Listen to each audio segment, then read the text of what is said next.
Did you know that before the Spanish arrived, the region we now know as Batangas was a landscape of constant conflict? It's a fascinating and often overlooked part of its history. Said a 1569 document, these people declare war among themselves at the slightest provocation or with none whatever. All those who have not made a treaty of peace with them or drawn blood with them are considered as enemies. Privateering and robbery have a natural attraction for them. Whenever the occasion presents itself, they rob one another, even if they be neighbors or relatives, and when they see and meet one another in the open fields at nightfall, they rob and seize one another.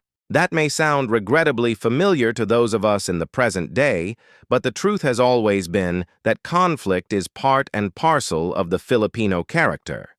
What the document described were the inhabitants in Cebu and surrounding islands, where the conquistadors built a foothold and based themselves for the first 5 years since their arrival in 1565. That this was true elsewhere. Colonel Martin de Goite and Captain Juan de Salcedo, whom de Legazpi sent in May 1570 to explore the island of Luzon, were soon to find out.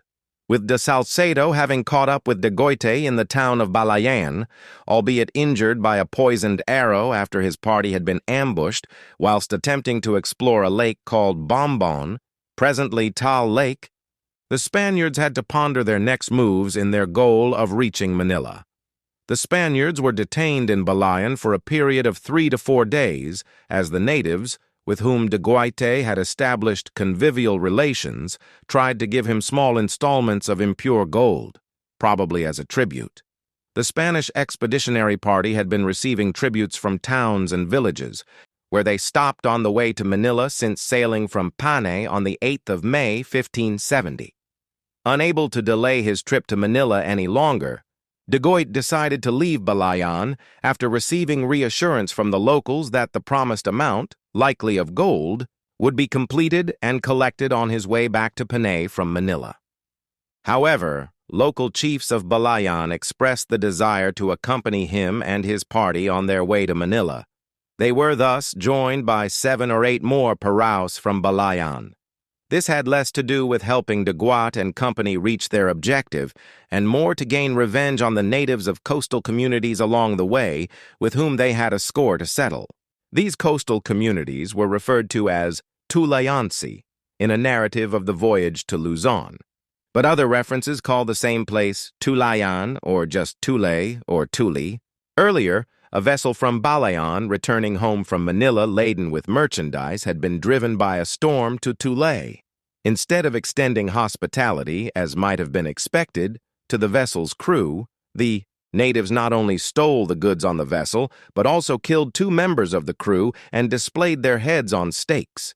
A crude 1699 map created by Marcos de Orozco showed a place called Tule, off the stretch of coastline past the western peninsula that encloses Balayan Bay as we know it in the present day. At this point, it's a good idea to like this video and subscribe to this channel. This coastline, called Tule or Tule, was described as being characterized by broad shoals or shallow sandbanks that can even become visible at low tide. A 1582 document written by Miguel de Loarca gives some clues as to what Tule might be in the present day. Los pueblos de los bajos de Tule.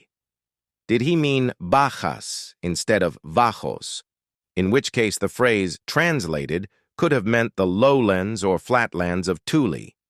This was mentioned as outside and to the east of the Ensenada de Manil, or the Cove of Manila, most likely Manila Bay. If this was the case, then Tule, the enemies of Balayan, could have been present-day Calatagan, so named for its flatlands or plains. That said, even parts of the coasts of Leon and Nasugbu are known to have shallow waters.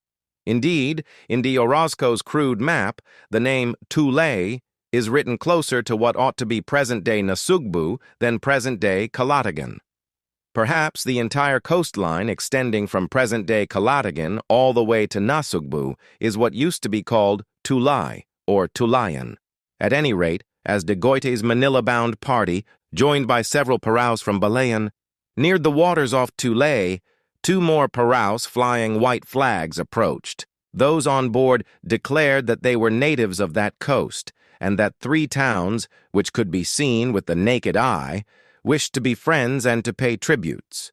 To the displeasure of the natives from Balayan, de Goiti accepted the friendship of the people from Tulay.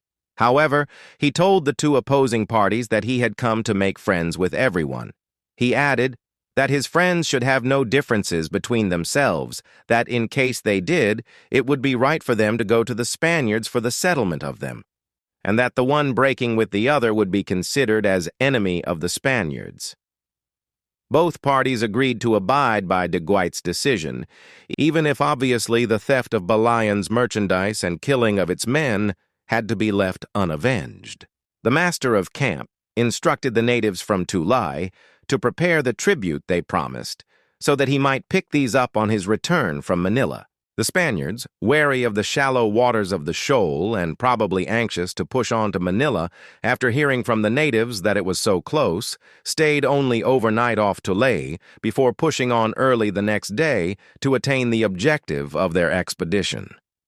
Thank you so much for watching and diving into this piece of history with us. If you found this interesting, please hit that like button and subscribe for more stories from the past. See you in the next video.